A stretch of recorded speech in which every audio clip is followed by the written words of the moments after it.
Kale oli kunyaffe buyikwenzo omwana soda focus akutte kamera tuli mu bitundu by'Enjeru municipality era nga tuteredde Ntende ndi ne Honorable Hassan Njaka Butaala twogeremuko ku nteekateeka ezigenda mu maaso na biki byategedde abantu b'Enjeru. Ngenda kusaba ki wattu ngenda kusaba kusubscribinga wonna olabeka video kano ka sharing atogoberere nteekateeka nkuyanja tukyajjwa studio yazaffe tugenda ziteeka mu kibuga Lugazi wetuli okukasonda bw'oba olina ky'olina osobola tukwatirako ku Lwabuyukwe t-shirt zaffe ezanyaffe Buyukwe studio osobola okunkubirako ku noti 7 55 nawe n'owagira enteekateeka. Honorable sayinza okukulaba eso bagamba ki? Alhamdulillah tuli bulungi tetulina tabu ekitundu kitambula bulungi tufuna kakuba kasane kaka mbeera simbi omwana ng'obulenzi oba obuwala nga leero gwe gusoosa okukulaba ngenda kusaba omweyanjulire. Well sebo banyabo andaba ku Nnyaffe Buyukwe TV gaggadde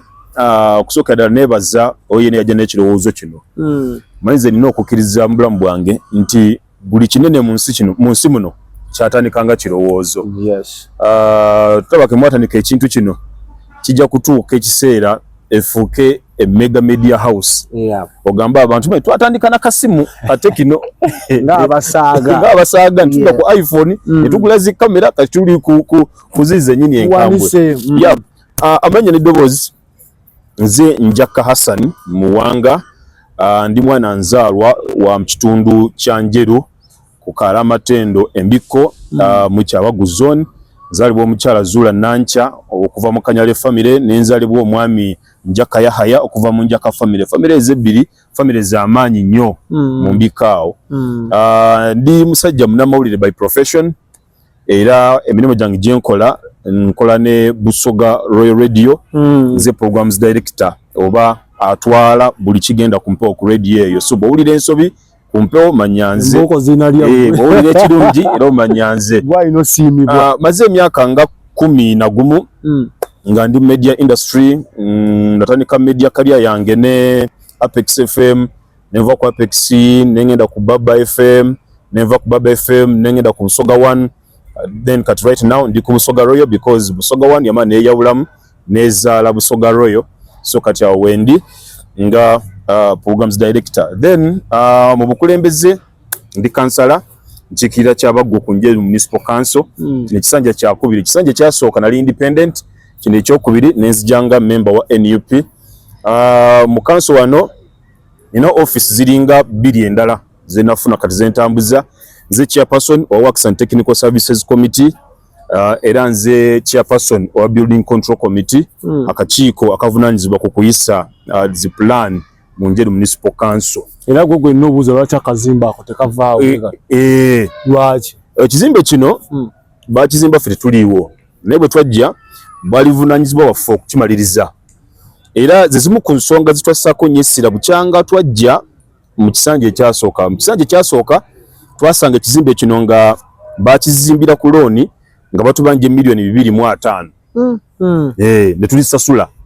nga kanso ne ziggwayo so tugamba kati tumaze ebbanja tuwongereko ne tugamba naye ate mu kwongerako tetwagala kuddamu kwewola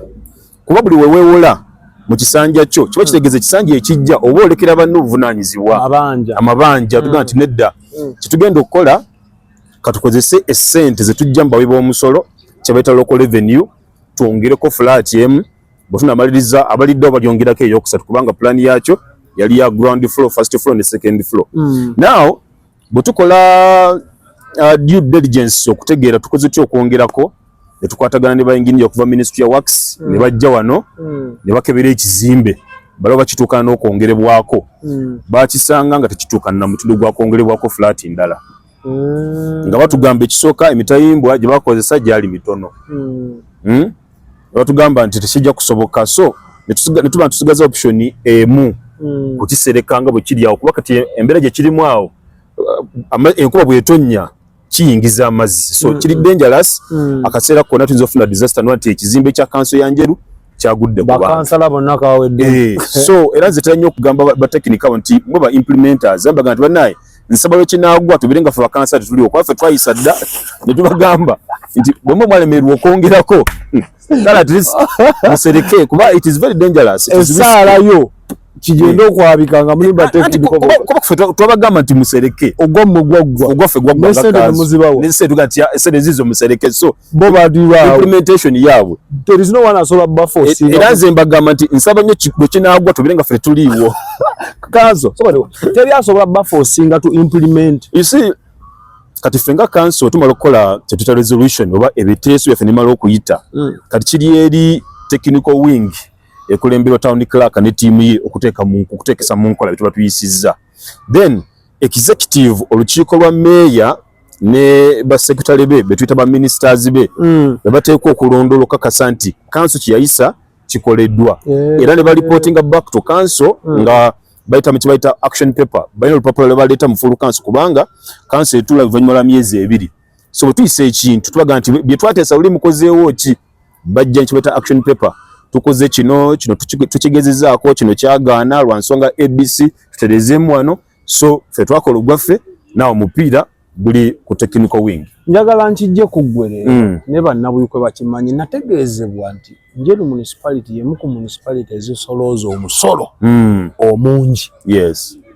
kati njagala nkikakase nga nkijja kw'omu ku baweereza okusookera ddala kituufu ekigambo ekyo kyogerebwa and era nange nja kikakasa nti kituufu kubanga bw'otunulira ebibuga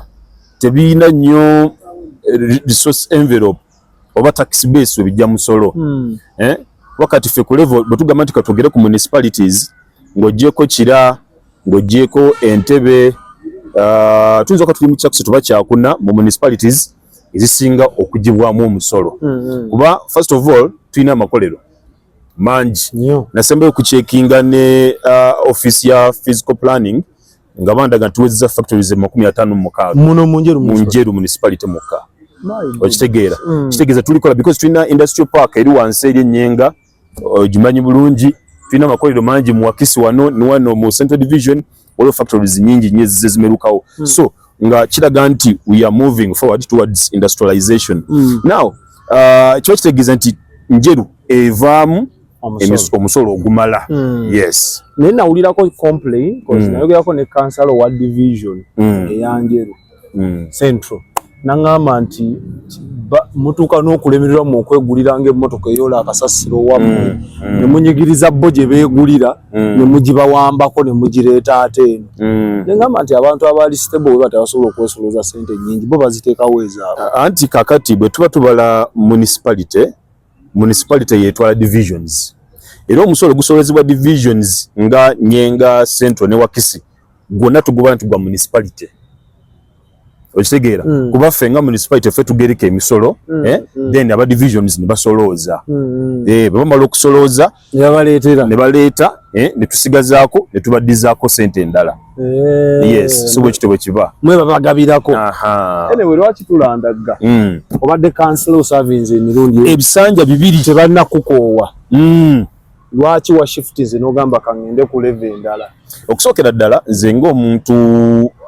ali democratic akkiriza demokrasia nina okukkiriza okugamba nti omuntu bw'osavinga ebisanja 2 oba osavinze ekimala mu kifo ekyo kyoba olimu era that's why bwe nali nnoonya akalulu mu kisanja kino kye tugenda okumaliriza mwezi ogwokutaano natambula ngamba abantu nti bannange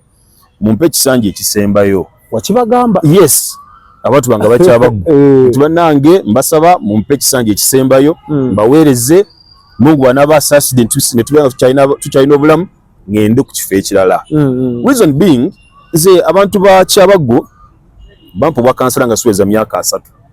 kati ngenda kuweza myaka 4 kitegeeza nti bwe nnemera mu kafo kano mbali n'omwana ate omuto bwenzigalira wabweru ate nga nze mba maze okuba nga nfuna experience mu bukulembeze nga bwekuba kukola birungi mba mbikoze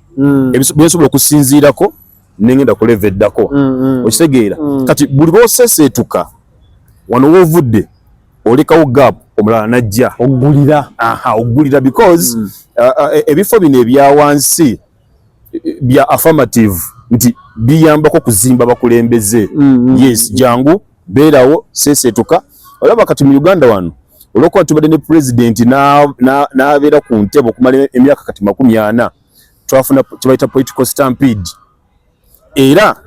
abaawomerwa emboona stampede kitegeeza akalipagano n'okwerinnyako okimanyi nga gino emyaka 40 Uganda efiiriddwa bapulezidenti abandikutte eggwanga lino 4 ne babako kye balyongerako 10 kati abasajja nga Bambabazi abasajja nga Besigye abakyala nga Bakadaga bonna bali ba potential presidents n'olwokuba nti ono aliwo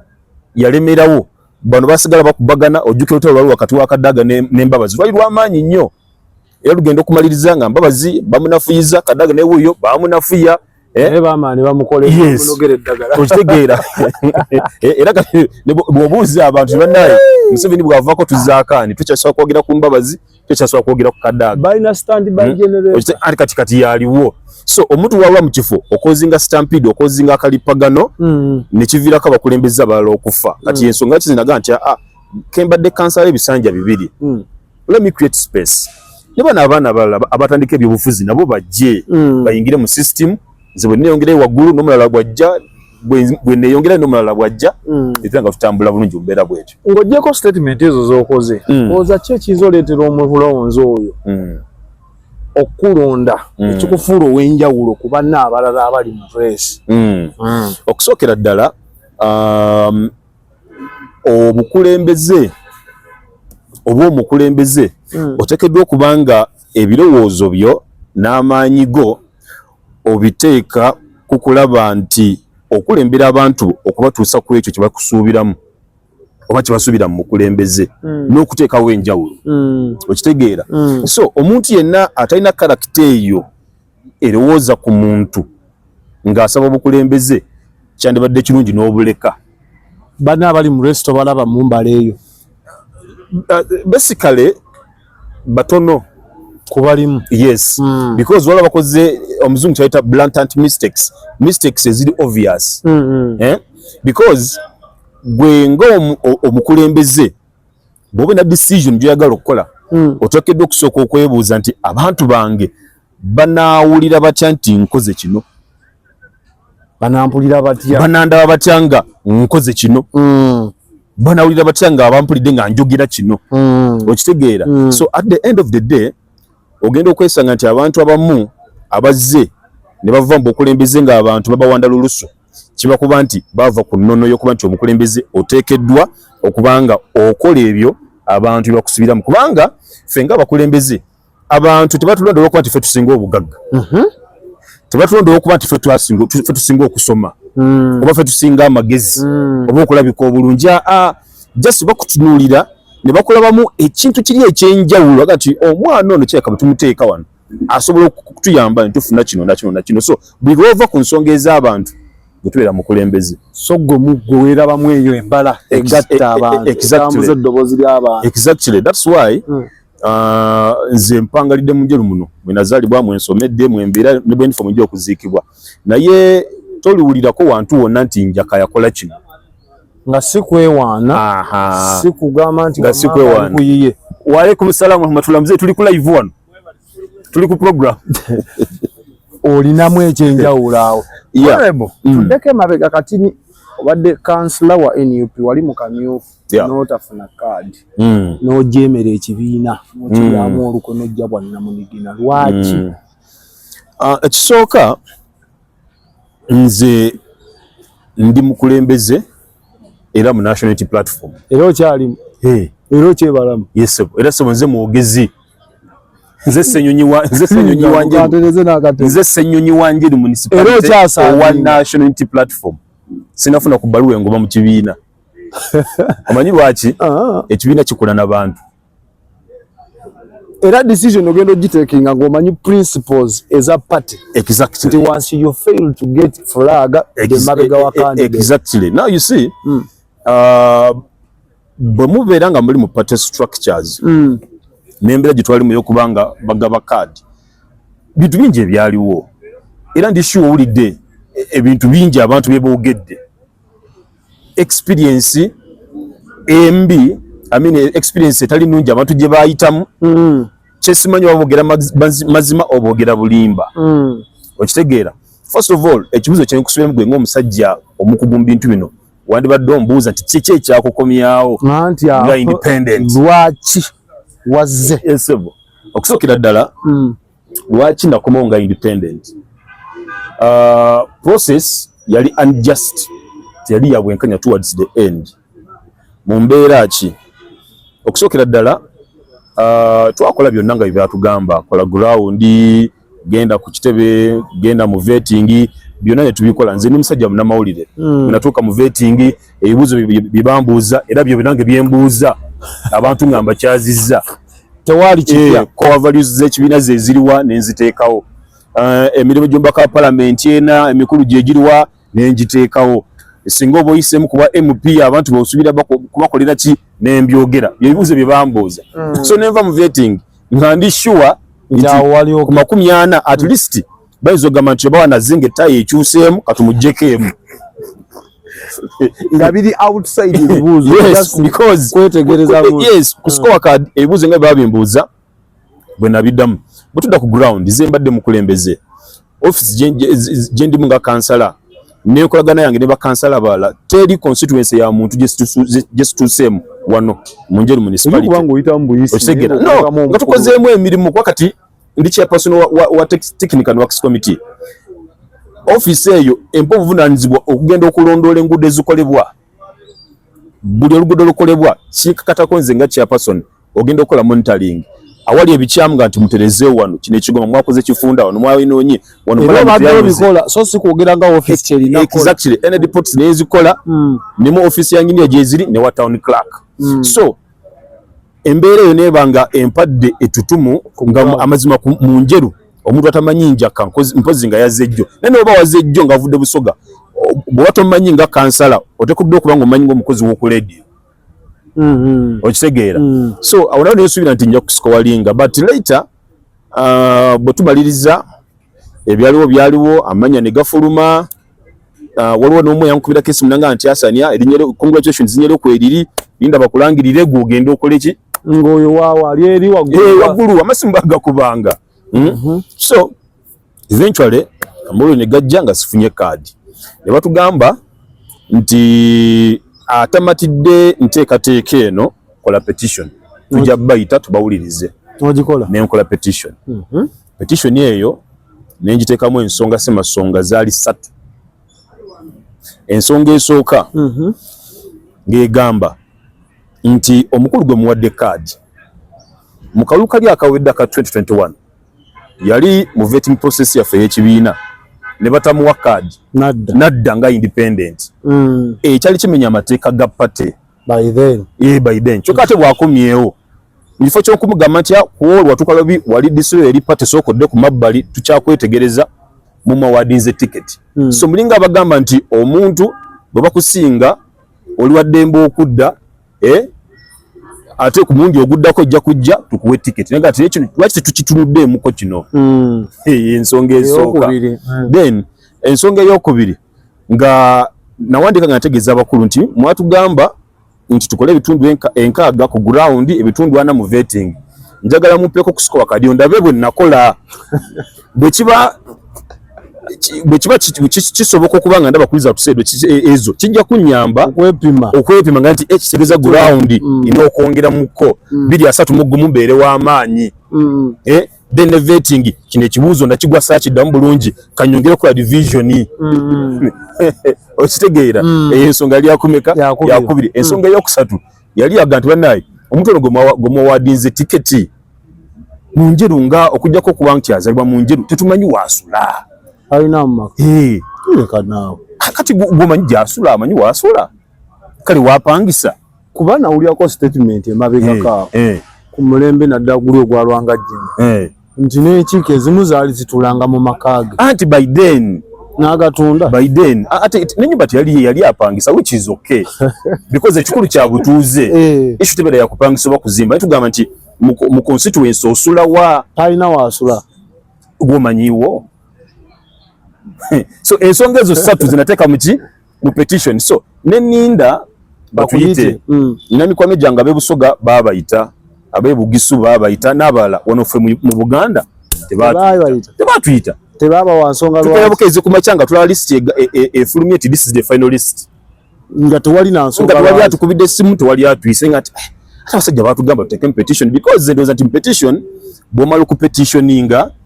ogenda nowayo ensonga zo ono gwotadeko petition ne yeewozaako okitegeera so ezo zimu ku nsonga lwaki nakola ki nakoma mu kalulu kano sagadde kujyayo nakiri eky'abantu abagamba nti jangu ffe twagala ffe kubanga eno pressure yaliwo mutera okwogeza abantu ono yes do you know why okimanyi nga nze ne form ze najjuza eza electoral commission emikono 13 egyagendako kubanga olina okufuna official agent olina okufuna proposer ne sekenda then emikono emirala 10 egyaba kusemba obadde okimanyi nti emikono 10 kweje 13 gyali ku form zange gyali gyabafulaga beyala abanupu mu local government era nga babadiza card yes nga bafuna card nenga bo bagamba nti gwenjaka gwe candidate waffe njaka I'm telling you the reality ne balekawo candidate bafulaga beyala ba NUP mu local government be bansemba emikono 10 era ensonga kizibu nagenda ku nomination center namala dakikazo kuba bagino teka mu system ngate bano ba candidate abesimbe mu local government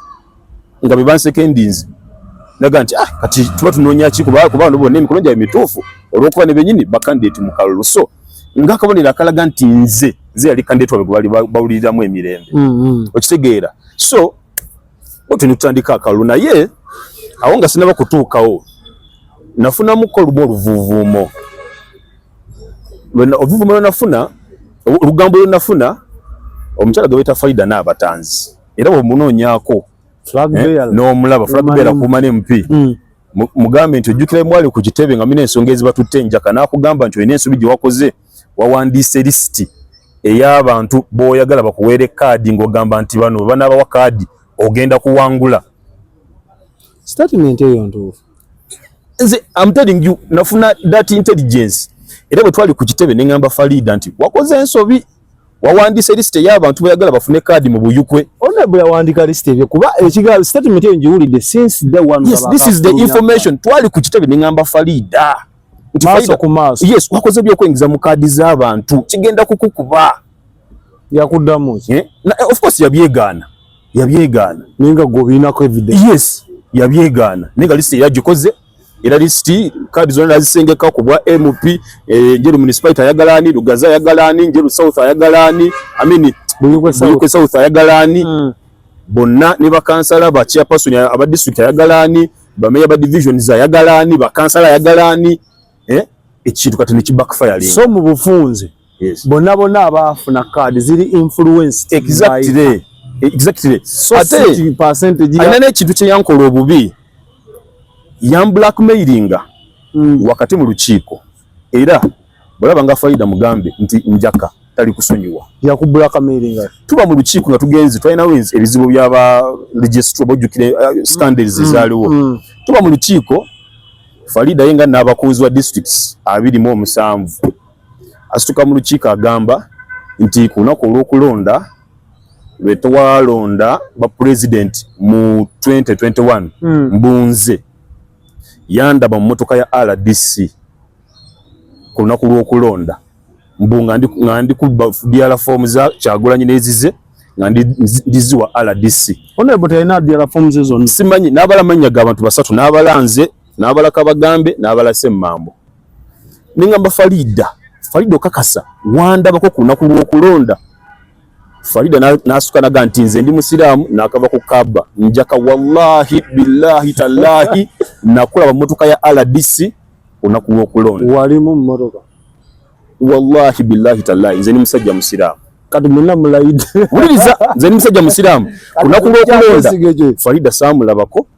nze nali wange mu Kyabagu okuva ku makya ng'oli kwani oli kaluka nga nkuma kaluka Bobby na kaluka Jime yali falaga byala waffe kubanga waffe mu Kyabagu Jime teyayinawo ba agents agent natuula okuva ku makya enkuba netugwerako nakola enkuba yatonya paka nefuna diala forms za president nefuna neza Jime era mba nkyali awo ateza n'abakunzi tewazifuna obuliriza mba nkyali ye yayina ba agents era mba nkyali awo yali registrar by then Ronald Ekron Chiria najja n'atwala diafomu za president n'atwaliza n'abatanzi n'ensigazi za Jimmy n'enkwata diafomu za Jimmy n'enzitwala kuba nze nakwata sente zange n'empako n'abaana abanyamba ku mabox awo n'enkwata diafomu ezo n'engenda ebiyiko ku district navaayo bamaze kulangirira Jimmy nina abatanzi situka mujiko n'agamba mbuyandaba mu motoka ya RDC nakulukusa amaziga nze ni musajja mukulu nasembayo kukaaba nga nfiiriddwa mwana wange mu 2018 adamu kukaaba nakulukusa amaziga kula n'abatanzi ningamba n'abatanzi timukama Katonda ono Allah subhanahu wa ta'ala yantonda bwabanga yantonda anteka mu dunia muno n'abatanzi Mungu ali kukola ekintu ate ndikukubulira amazima inze n'abatanzi kiri musunyo ku kintu kye yankola because yedimye tugamba okusoma yegere kigambo ekyo wakati mu lujjudde lw'abantu betwali nabo nga waliwo n'abakulu nga nabo batula ku vetting kugamba nga balaga nti nze ndi mubi eri struggle y'ekibiina kyannuma nakulukusa amaziga nagenda nvuga n'emoka Katonda neme okuvuga mu kudda nengamba n'abatanzi siri kusonyiwa era tomusonyi wange yankola bubi nnyo wallahi nga toyinza kukola kintu ekyo mu kaseera nga bano bali mu kunoonya kaadi tuweza kikola mwana wa munno ate akatambiki waliwo akatambize ke bampeereza abantu ng'oli ebusoga eyo oli kadala ka Rebecca alitwala kadaga okay president Kyagulanyi bali ebusoga yakola ki ku kadaga is exceptional if you don't know yes that's why ne homecoming abana banupu bonna baaliyo nga bamwaniriza ne motoka nupu tewagiraba ya mobilization because kadaga is exceptional okitege ati ne bagamba nti bw'osabira party eri okufuna omukulembeze omulungi itirira bazimba abatategeera politics tebasobola kumutegeera nze nkubulira amazima omu ku bantu abayaniriza president waffe ng'afuuse MP ow'Ekyadondo East by then yali Kadaga yes n'amufunira nawo okutuula n'amunakyalinga okumufuula kyali olunaku olwaleero that's why Bobi Wine bw'abeera ng'ali kamulinga ali mu campaign tayinza kusabira opponent wa Kadaga Kalunga wa Nubu ate nga president w'ekibiina because amanyi impact eyo mtu gweta Kadaga yamugamba nako feno tukwagala yes nti mama tutukwinako buzibu feno tukwagala and indeed buli politician opposition mu Uganda wano njagala mbulire waliddeko ne opposition person ngavuma Kadaga tuli abaleba bavuma because abantu balanga simbo eyo mulwanirizi w'eddembe especially eri abantu bali ku opposition kankuli amazima emyaka 10 Kadaga jamalanga speaker je emyaka 10 opposition in parliament jiyafuna akaseera akalungi mu parliament yawo abantu bagamba Kadaga yazikujja nekkomo ku bisanja Kadaga yakola biki anti kakati ekintu ekyekkomo ku bisanja yes I mean ku myaka I blame the entire country nti fe twali mu Kadaga olukwe abana Uganda yesebo kale mzeyi abana Uganda fe twalya mu Kadaga olukwe tutya nti twagala nnyo ebyokutuula eka tulabire ku TV olunaku age limit yayita singa abana Uganda twasitoka tuva mu maka gaffe ne tugenda ne twebungula parliament tekyandiise naye akaseera katuuka ensi n'ekivaamu nekirekera Kadaga yengo omuntu atya nenga mukimanyi bulungi ti abantu badiringa nabo bayeekera mumulese mu miguwa agenda ne majority mumulese mu miguwa twalimendi kusituka fenga abana Uganda tuve ku TV tugende twetolole parliament bwetuti tugambe tetugenda kukkiriza kintu kino kuyita kyali kisobola obutayi tekyandiise singa ffe abantu twayimbira ne parliament ne twali ku TV ne tulaba bakuba basemujju bakuba banamboze nga tuli ku TV tubiraba me and the people of Buikwe South 40 years okitegeera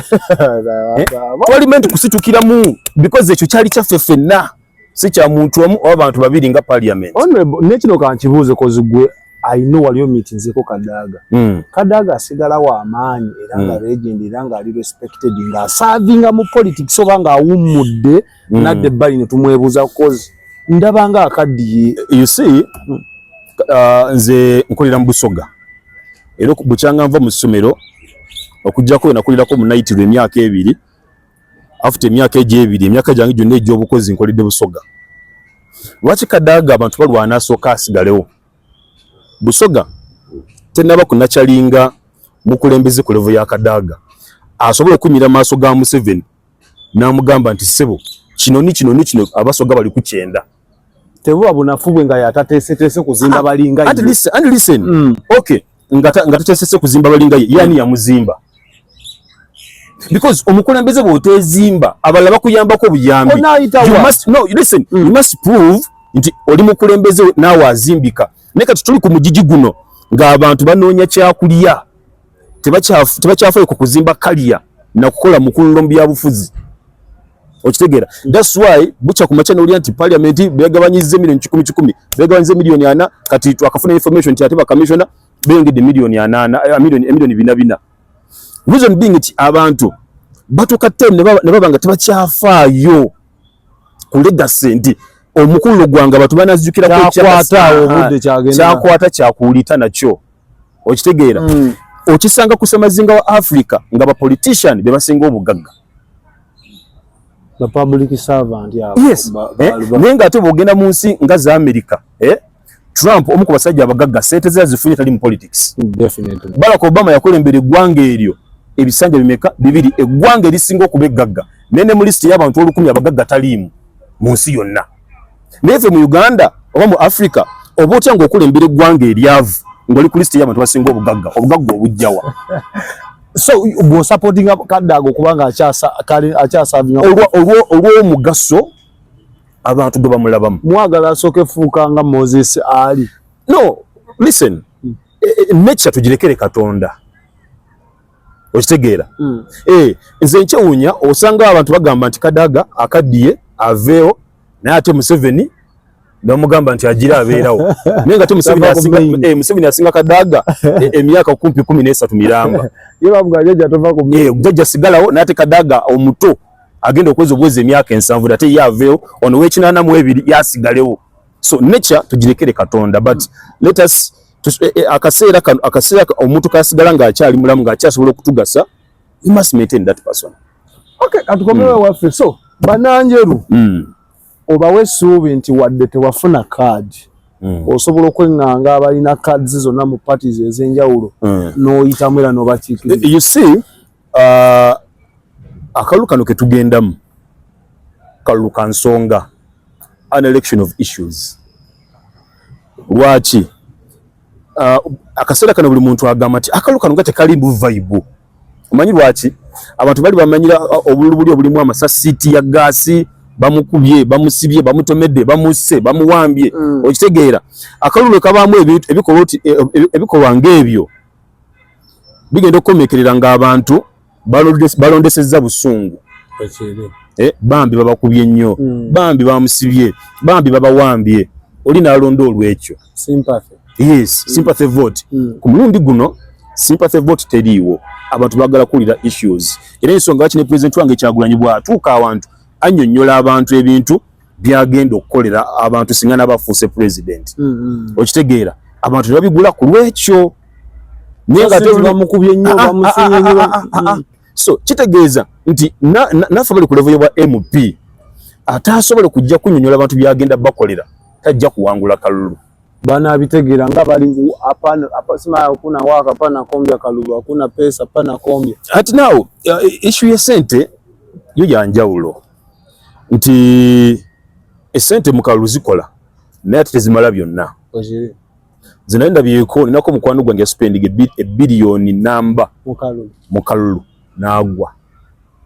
Ali mu mbeera ki? Yafulumamu yagenda bweru spending akawumbi kalamba naagwa. Ate nako mukwano gwange eyawangula akalulu nga taddemu wadde akakadde. Byaddala. Yes. Mu Uganda? Yes. Wawulako Kasolo meya w'ekibuga ky'Ejjinja. Omanyi gyafuna bwa meya teyassaamu wadde. Nakati neebuuza yakajjawa. Kubeera mu bantu. Be bamu ku bantu be neebuuza. Yes. Yayitawa. Bantu. Abantu basinga essente, abantu basinga emmundu, abantu basinga obuyinza. Babeera nga baasazeewo. Yes. So goli sure. Yeah, so nze nzize nga independent ekibiina kyange be bantu ye kadi yange. That's why buli lwentambula nfuba nnyo okulaba nga mbabulira manifesto yange. Omanyi gye lweno engeri gyeri semi-urban peril kind of setup tuyina ebyetaago bingi ebyetaaga abakulembeze abali soba. Njeru batuwa municipal status naye ate bikola municipality tetubirina. Because mu mateeka ekitundu ekiri ku mutendera gwa municipality kiteekeddwa okuba n'eddwaliro era health center 4 tewali. Tuteekeddwa okuba yes either Jinja oba Kawolwa. Tuteekeddwa okuba ne cemetery tuziika abantu tetugiina. Tulina kilomita z'enguudo zituteekwa okukola kilomita 720 za Collins. Zonna ng'ogasa kilometers either Collins oba Malamu, naye ng'enguudo eziteekeddwa okuba nga zikolebwa municipality kilomita 720 zirina okukolebwa tewali manpower. Yes, reason being nti tetulina kye bayita road unit, tetulina grader, tetulina compactor, tetulina road bed, tetulina excavator, tetulina road unit, tetulinaawo wadde. Byonna obiteeka ku bunafu bwa office y'omubaka parliament, bunafu bw'abakulembeze. So sinti y'enkola ya gavumenti yaffe ye Uganda. Because jukira nti eno gavumenti gye tulimu ebya planning baabivaako badda mu lobbying. Ani asinga okulobbyinga yafunamu. So bw'omulonda omukulembeze nga mwebafu omusaga gwayita omulambaavu temufuna mu gavumenti ye. Ekikowa bulido munjeru mutulonda abalambaavu. Exactly. No. This is why bukyanga tufuna municipality mu 2018 njagala mbulireko nti kikyenye eky'amaanyi kyoyinza okulaga omuntu nti eno njeru bagita municipality. Lumu nalinaku mukwano gwange Muteeso w'Esoroti eyo yatuukawo n'ambuuza nti tawuni yammwe eya Njeru municipality yeeriwa? Naye eriyoda wewano nange nkibuuza kubanga abantu bakimanyi bulungi nti tawuni eteekeddwa okuba ne taxi park eriwa mu Njeru wano. Kale river on right tuteekeddwa okuba n'akatale kaliwa. Ono bwangamba bakasaka kajja lwaki kusomera ebituukiddwako nga bijja mukama ka honorable incumbent. Yes. Yangamba akatale kajja enguudo zijja nangamba n'amasannyalaze genyini. Ate omuntu omugamba nti bituuseewa obuzaako ekibuuzo ekyo nti bituuseewa kubanga buli kintu kyonna ekitali kutambula bukulembeze bunafu. Honorable Yankoba biri mu pipeline biri kuyita. Ekisooka issue y'amasannyalaze tulina ekitongole ekiramba ekya Rural Electrification Agency ekya REA. Full-fledged department eya government erina ssente naye ndabakulembeze n'okugenda obugenzi okulondoola okuteeka abasajja ku pressure okulobinga because nkugambye nti kati ebintu byaffe bino ebya Uganda planning bagivaako dda byakulobinga abasajja ndibakyetagisa kubatuulira mu office okuva ku makya paka obudde okuziba kumala omwezi kikole paka banakuwa amasannyalaze kyenyamiza nti tulina ebyalo mu Njeru wano omutali nga tebina amasannyalaze naye nga biri just kilometers 3-4 okuva ku mabibiro g'amasannyalaze. Tulina ddamu meka 3 mu Njeru wano, tulina Nalubaale, tulina Kiyira, tulina Yabujagaali. Gabuuka ne gagenda paka Kalamojja paka Zumbu paka Rwanda paka Kenya ne tuguzaako ne Kenya ne batugamba mu Uganda erina amasannyalaze gali surplus naye nga we gava mu Njeru abantu tebalina amasannyalaze. Bali ku munaku taddo bunafu w'abakulembeze si gavumenti zenjaka ononde maleke ekisanja nga tiganda bakujja era mpanike empale munzize mu ground kunoonya kalulu. None bwe bagamba nti gavumenti ekola services zaayo according status omubaka parliament ali mu area mbu tebasobola kuleeta service kuweesa buyinja wa opposition. Ekyo kya bulimba obulimba oyo pokopoko bitundu kye bisinga obwavu mu Uganda. Busoga Kalamojja side ze ne Bukedi bimeka bisatu. Njagala ombulire bakulembeza meka opposition abaliyo batono babali. It is only no mu Eastern Uganda yafuna abaka babiri kyebakutika manje kyebakutika we Jinja John Baptist Nambeshe batya yona okuva neno kunayo paka Kalamojja bameka babiri abasigadde bona be NRM lwaki be basinga obwavu obulimba bwa NRM actually ebitundu ebisinga okuba mu opposition ate ebisinga okukula to prove them. Yes, because bakimanyi nti bondo omukulembeze opposition n'otamukolera agenda kukubira kerere so mukolera asirike kati ffe mu Njeru kitemesezza okufuna tulonda abakulembeze abatuuka mu parliament ne basirika. Twalina abasajja bagezi nga Kabugundi Paul Musoke bali bajja kujjagwa no ku ground naye nga bakituuka mu parliament simanyi kibabeerako basirika tulina embwa y'okukyalo simanyi kibabeerako kati kankuwa ekyokulabirako wano from council wano tubadde nze nzo mukuba kansala bali voko era nzo mukuba kansala nga nemba sinatuuka kansa yimya katusoke tumuyinde katuuke njaka I'm telling you nga wakimanyi kigona mwataka ko bayisanga siriwo nina kuyibazaamu kikyo ne kibadde kitya tuddeyo kubanga buli ombe n'omukulembeze ayogera ekitundu kifunamu wakati mu busente obutono Njeru municipality bwefuna mu kukola enguudo ekitundu kyange kyekimu ku bitundu bikyasinze okubeeramu enguudo ezikolebwa wakuba tizimala ne zifa mangu olwokuba nti tereni yakyo kitundu kya nsozi amazzi gamala ne gazikola ki ne gazitta ewange mu Njeru teri luguudo tayitangamuko grader mu constituency yange time yatuuka nange nenfuna n'ensonyi nga tebannange abalala tebanyiga lumu natwala akakiiko kawakisa okukola monitoring ewange ngati neyo nale bonjaka nga weeyisa bubi zona zonna enguudo ziri mu constituency kwanza nti nze njogera because ebintu byakulobinga so kyendi kugamba nti bye tutafunye ffe nga Njeru municipality bitandise na kulonda abakulembeze beebafu okitegeera Njeru nga tukyali Buyukwe North twasembe okuba n'omubaka eyimbira nkufula parliament n'ayogera mwami Wagonda Muguli mzee yakakyali na era ndina kumunoonya kampe ku bwino yasemba okukola okubeera mu parliament n'ayogera n'ateesiza abantu abasigadde nali mwana muto nenga nfollowinga nnyo ebintu ebyo nga ntuuleka ku UBC nenda parliament nga bwetambula okitegeera muyogamba nti akali bakendo akalabira ku mukonda nze nagoberanga parliament nga nkyali mwana muto okitegeera so ekintu kyennamuza okugendamu wadde siriyo naye nkinako okumanya kwa maanyi baga bibera mateeka kubaga mateeka kulonda amateeka gakola ne gakola ku bagezi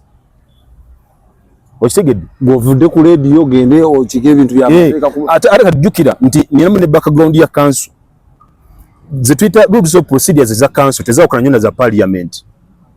so just kukyusa kizimbe na kukyusa mu jargons nti waliyo ojja kwogera parliament wano twogera council n'ebimu byebyo procedure point of order information bichi byokola mu parliament na fetu kola so experience gyenfunye eyebisanje bibiri kakasa abantu banjeru nti bagenda kufuna semujju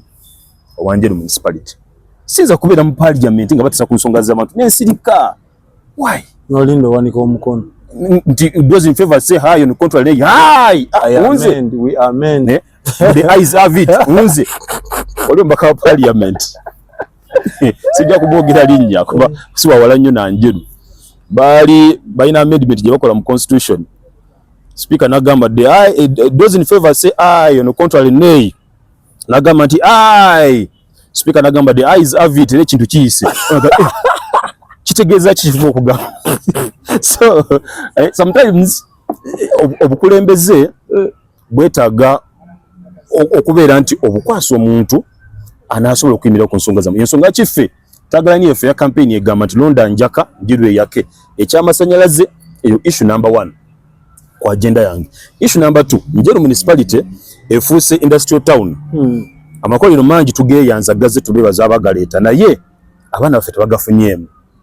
akasente ke bafuna katono so tulina okuddamu okulivisitinga etteeka lya minimum wage policy tufaneko ng'ensi endala eziri mu East Africa lwaki abalala bateekawo etteeka ffe tulemerera okuba nga tuliteekawo ate kino bwe nkyogeraku with passion and emotions because naliko mu night emyaka gitya nga nvuga mashini nga nfuna sente meka 28 olunaku mu municipality kati era baziba kyafuna kati simanyi babongerako nezo zinafunanga okitegeera ng'okufuna kasaala akamala because batusasulanga every after 2 weeks ng'okufuna kasaala akamala oteekeddwa okukola emisana n'ekiro kati kakutanda ate omuyindi akusange nga weebase kati neweewuunya nti muntu kyalowooza nti omuntu asobola okukola essaawa 20 mu nnyanga tawummudde okitegeera so kyenjogerako nkitegeeza tuteekeddwa okufuna minimum wage mu buli mbeera factories zijje naye abaana baffe bazikolamu babeeko nekibafuna lwaki omuntu akolanga essente zafuna olunaku tezimumala kukozesa waka lunaku abaana avadde mu bwavu okitegeera so ezimu ku nsonga zenjala okuyimirako ensonga z'abantu ensonga ez'okuba abantu emiggo ku nnyanja logically nze kyagala okutula mu mutwe gwange gw'okuŋŋamba nti oli kugoba abantu ku Lake Victoria tebavubaamu naye nga Lake Victoria tugigabana n'ensi meka 3 Kenya, Uganda, Tanzania. Abe Kenya bavuba, abe Tanzania bavuba. Chokafa watabe Uganda litugamba nti mujja kumala mu byennyanja mu nyanja. Bijja kudduka biberi bije byegomere. So logically kyagaana era ze zimu ku nsonga zendaga ati bwetuka mu parliament njagala ine yakireta jja nyinyonyole nti lwakola kitya abana Uganda betuvuba bigwamu muleke Victoria naye nga atabba abeeri tebigwamu. Baide waliwo n'omuvubi yaleta issue n'agamba amateeka agali ku nnyanja ganjawulo nnyo kyokka nga aba operatinga ku bangi okitegeera ageno malala ageno ennyanja y'emu ate kugamba abana Uganda mutemuvuba abe Kenya bavuba n'abe Tanzania. Omwana ngamba nako nti basobola okuvugana n'amaato gaabwe ne bayingira ensale ne bagabbirayo ne bagabbirayo. So ebintu bwe bityo bye byagala okuntwala mu parliament kubanga nze nanyunyako lumu n'omuvubi nga njagala okutegeera experience yaabwe ne mubuuza nti on average lw'oba okoze obubi ku mazzi okwo oyinza funa ssente meka nangamba emitwalo ebiri gye mitwalo 6 omwezi. Emitwalo 6 gikubisemu emirundi 10 bobukadde 6 emirundi 12 bobukadde 7 mu mitwalo ameka mu mitwalo 2 omwaka. So kati omuntu omugobye ku nnyanja kwabadde afuna emiliyoni 7 mu mitwalo 2 olimu akadde kamu aka PDM omuteeka mu bwavu oba omujja mu bwavu akateeke wanga yamanyira okitegeera. So logically liye ebintu ebimu nga byetagisa bakulembeza abali soba emitwe gikola tuteeka abantu ku nninga batunnyonnyole ebibalo bino babijjawa okitegeera okutta obutale obugobye mu bantu obugobyemu abantu obuguziza abagagga okitegeera kakati ate omumaze ogambye abantu ati mbawadde PDM no bagenda kukolerawa. You understand? So zezimu ku nsonga muganda wange ezagala okuntwala mu parliament. Honorable njagala tuwunzike nga abantu abo bako baka bo basibirya kyemmanyi ensonga zazo teziggwa malojjo oba oli afunayo chance ojja tuganya tudde tuginyumyemu abantu bakola ku nyaffe bwekubongera okutegeera. So basibule n'obubaka buffe tuve wano. Well abantu banyaffe buyukwe abantu ba Buyikwe district abantu banjeri municipality ze Njaka Hassan akabonero kendiko ka radio kakulu nnyo lwaki nakatwala akabonero ako kali presentinga omulimu gwenkola era bwe nagenda ku balo tujja kulonda Njaka owa radio bakakasa ekintu kimu emirimu ena ejomba ka parliament ejo jo nina okugikola representation kukiikirira kitegeeza omubaka nakikira abantu olina okudda ku ground obebuuzeeko kunganya ebirowoozo byabwe obitwale mu parliament. Abafano betuze tulonda ebirowoozo byatwala mu parliament babijjawa era kyova olaba bwe batuuka eyo basirika kubanga tebalina byakwogera kuba tebadde eno gye tuli okitegeera. Ensonga ya budget approval nja kugikolako naye ku approvinga budget ntegeddwa okulaba nga njeri municipality at least efunako project mu buli budget neyisibwanga because tulina ebyetaago bingi tetulina ddwaliro era center fo teriiwo tugyetaaga ekyo nkibakakasa kijja kujja twetaaga road unit enguudo zaffe ziganya okuteera obulungi tetulina bino bikola nguudo mbeera nti omubaka wa parliament emyaka 5 ne giggwako nga tebizze tetulina masannyalaze. So budget approvals zikolebwa naye nga naffe input yaffe nga njeru eteekeddwa okubanga weeri naffe tufune projects mu budget eyo. Legislation okubaga amateeka njogedde ku kya minimum wage that is legislature kubaga amateeka legislation nebirala bingi ebikwatagana ku mbeera bwekyo. So mbakakasa bonna mulonze Njaka mujja kuba mweronze eddoboozi lyo nga kutuuka mu parliament omulimu gwenkola gwa kwogera mwendya ssente ezimbeezaawo. So sijja kutuuka mu parliament nsirike ngenda kwogera mbakakasa ekintu kimu kyakalulu ke tugendamu protest vote. President waffe azze akyogera enkya n'eggulo protest vote kitegeeza nti gwe wenna awakanya embeera gye tulimu ng'Abannayuganda situka ngenda kuza omwezi 15 genda olonde Kyagulanyi Robert Ssentamu kuba president. Gwali mu njeru bw'ojja kuba MP londa Njaka Hassan kubanga president yeetaaga ba MP abanaamuyambako okutuukiriza manifesto ye ey'ensonga 11 akadde tewalina nibadde nzimenya wano era ne kukakasa nti bwenaaba olonze Njaka ojja kuba weeronze kubanga ekirowoozo kyo kigenda kutuuka butereevu mu parliament nti parliament eno twandibadde ffenna Bannayuganda tugende ne tuteesa naye tetumala ensonga ki twerondamu anaatukiikira atuuse ebirowoozo byaffe nga Njaka Hassan ali ku radio. Saba Mukama Katonda atuwangaaze atuse kunaku olwo nga tuli balamu. Saba Mungu akkirize nnyingire mu parliament era mu parliament ndiyo ebisanja bimeka bibiri insha Allah bwe namaliriza ebibiri nga nzira ku mabbali ate sikudda ku mabbali kutuula either ndigenda kwesimba okuba president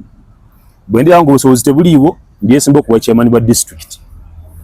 Bigambo bibagambo ebyo